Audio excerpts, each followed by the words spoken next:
like you outsource toilet paper. So in your experience as a CFO, and it's vast, do you agree that there's an over-reliant on outsourcing? And this is, well, number one, it leads to higher costs. Number two, we are sitting here because of tenders. It either leads to corruption, and then corruption obviously leads to murders. So given your experience, what in SAPS can be insourced and we should be able to build capacity? We are spending ridiculous amounts of money, even starting with this Medicare 24. That is a permanent, it's a core service of SAPS. In your opinion, as a CFO, how much money would we be able to save? I know we're putting you on the spot here, but if we were able to build capacity of SAPS just to be able to provide that, we probably wouldn't even be sitting here today, and we wouldn't have someone sitting in prison.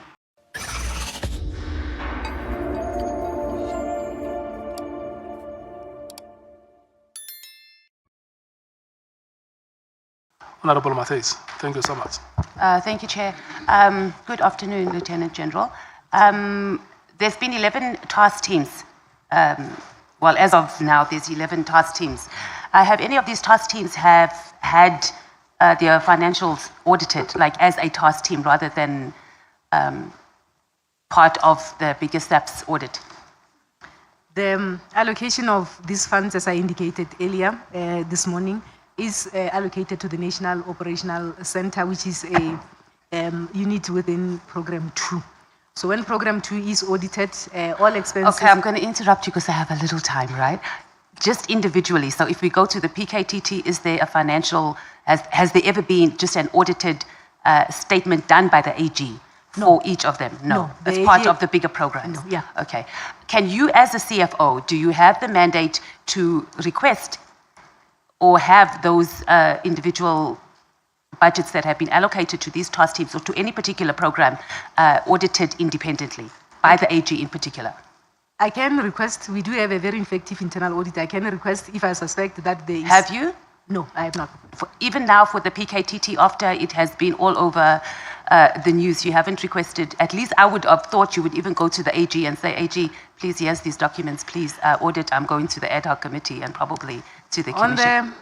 I think in October, I would, in October I had, when I was hearing all these indications in terms of the PKTT and expenditures, I then appointed a brigadier to conduct a determination for me, so that I also have an understanding as to what is going on in this regard.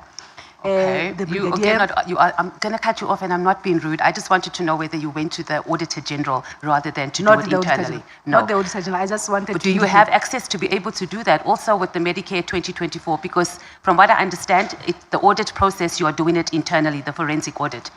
Yes, the Auditor General has already looked into the Medicare 24. Forensically, or it was just part of the overall? It was part of the normal audit. Yeah, that's what I thought. Yes, so it wasn't audited by the Auditor General. Would you consider having that done independently, both for the PKTT, specifically since we have both an ad hoc committee and a commission set up? Would you consider approaching the Auditor General to audit this, also in line of not just the financial spending, but also the impact? It's not a problem. If such a need arises, we could do that. I spoke earlier about the issue of the impact assessment, that we have already tasked our research unit to then conduct the impact assessment, but it will not be harm if we could request an independent assessment of such processes. Okay. So you don't see a need at the moment? At the moment, as I indicated, I had already identified an experienced official to do an assessment. No, I'm saying outside of internally. I'm saying externally. You don't see the need at the moment to approach the Auditor General to do a forensic audit on both the Medicare 24 and the PKTT? The Medicare 24, there is already a forensic investigation. The PKTT... But it's not the AG. Yeah, it's not the AG, but it is our forensic. We do have capacity in terms of our own forensic audit, and they do collaborate with AGSA where there is a need for them to collaborate. So the outcome of this particular report will then determine if there is a need for us to even go further in this regard. But we believe that the current investigation, because it's also running parallel with the criminal investigation, will be sufficient to unearth whatever gaps that would have happened, and it will empower us to then take steps in this regard. Thank you, CFO. Paragraph 14 to 16, we have the breakdown and expenditure comparisons between the PKTT and a few other task teams. So would you agree that the interventions, such as the stabilization operations, there was the gang interventions, major deployments, the PKTT was actually not funded excessively in comparison with the others? Or did you just choose those ones because they were funded highly? No, it was not funded extensively. We tried to compare apples with apples. When we look at this, it's within the same range. So your concerns about so when you kept raising your concerns on the information notes when the request came in for the funding, was it on the amount of money that was spent, or was it more in relation to the time? Because we were now, the period that the team was going on, we were going on to 5 years now. What was your concern? My concern was that clearly this task team was established to deal with it was a temporary task team. It was established to deal with a specific problem, but this problem is not going away. It is not. Actually, it might even be bigger than we realize. Now, for us to be able to support this team, let's have a permanent team. And if you have it as a permanent standalone team, then you are able to resource it properly and you are able to budget for it properly, as opposed to not knowing whether it will exist in the next 3 months or not. So it was from a budget point of view in this regard. However, over the years, we have had fiscal challenges where we have seen our operational budget being reduced in this regard. So these are general concerns that one would raise in all areas of operations in the police, including these task teams, where you have cost containment measures or policies that are approved by the accounting officer, and everyone is expected to then comply to those cost containment policies to ensure that we prevent overspending or unauthorized expenditure to incur in the department. So these are not unusual. We always raise this to ensure that everyone accounts to the resources that are given to them, and we are able to account to taxpayers' monies. Why do you think after 5 years the team wasn't set up to be permanent? What, in your opinion, why do you think the National Commissioner didn't move in that direction?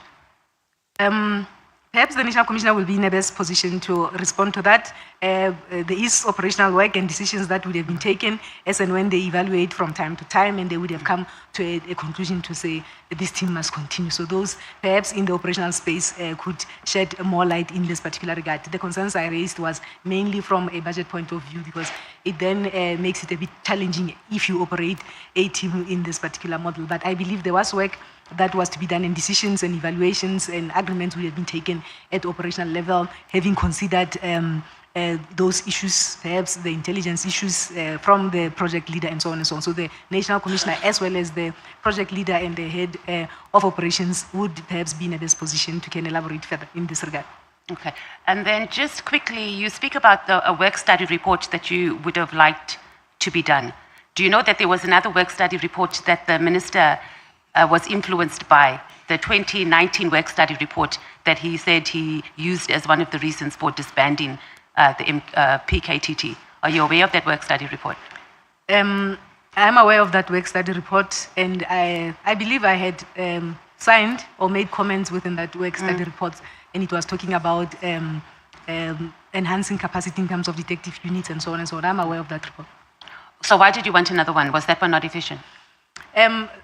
This one, for me, it was in particular on issues that are dealing with political killings in KwaZulu-Natal. Okay. So clearly there is a problem that is not going away. From a budget point of view, I can't be receiving applications every 2 months, every 3 months. Then it means we are not resourcing this team properly. In terms of decisions to say this work of the PKT team must then find expression in some units, that is the decision that is not taken by me. It is taken by the heads of crime detection. In this regard, it might be the Deputy National Commissioner working together with his management, and those decisions would then be taken by the National Commissioner in this regard. What I needed was stability for this team and to ensure that resources are given and there is accountability should those resources be not utilized effectively. So in your view, the 2019 work study report that the minister used as one of his reasons to disband was inefficient to deal with the issue of political killings task team in particular? Perhaps that the decision to then implement that work study would have been a decision that the minister would have discussed with the National Commissioner. Okay. Quickly, and on one of my favorite matters, we had Lieutenant General Fani here, and he explained in detail, SAPS procurement, which was a blow to an every South African's head's minds. But SAPS outsources. You even outsource toilet paper. Like you outsource toilet paper. So in your experience as a CFO, and it's vast, do you agree that there's an over-reliance on outsourcing? And this is, number one, it leads to higher costs. Number two, we are sitting here because of tenders. It either leads to corruption, and then corruption obviously leads to murders. So given your experience, what in SAPS can be insourced and we should be able to build capacity. We are spending ridiculous amounts of money, even starting with this Medicare 24. That is a permanent, it's a core service of SAPS. In your opinion, as a CFO, how much money would we be able to save? I know we're putting you on the spot here, but if we were able to build capacity of SAPS just to be able to provide that, we probably wouldn't even be sitting here today, and we wouldn't have someone sitting in prison and sitting here if this thing of tenders. Building capacity in terms of issues of insourcing requires massive undertaking from a fiscal point of view, from hiring personnel that are capable of carrying out those activities. I believe strategies are there to be reviewed. If you have employed a specific strategy and it's not working out for you, as an accounting officer or executive management, there is nothing stopping you from time to time pausing and interrogating why is it that this particular model or strategy is not working for me, and taking different decisions. We have insourced before. Our securities are insourced, our cleaners are insourced, and previously they were run in terms of contracts. So it is possible as organizations and institutions from time to time to sit and pause. And in particular, linking all this to risk management and efficiencies in the processes. But it requires the will, it requires resources in this particular regard, and capabilities that will then be in a position to can run with that you want to insource. As I indicate, insourcing has taken place before. We are insourcing our securities as well as our cleaners. So all your security is insourced? Yes. Since when? Or has it always been that way? It was outsourced prior to my arrival. I can't exactly remember the date when this insourcing did take place, but they are insourced. So all the police stations, not just headquarters, all the police stations, Yes. it's all insourced. Cleaners? Yes. Oh, well done, SAPS. But can we also insource Medicare 2024? This is a And toilet paper. this is a conversation that perhaps the organization must begin to sit around the table and engage in this particular conversation. I would certainly participate in such a conversation. We need an EFF government for that. Thank you. Thank you, Jack.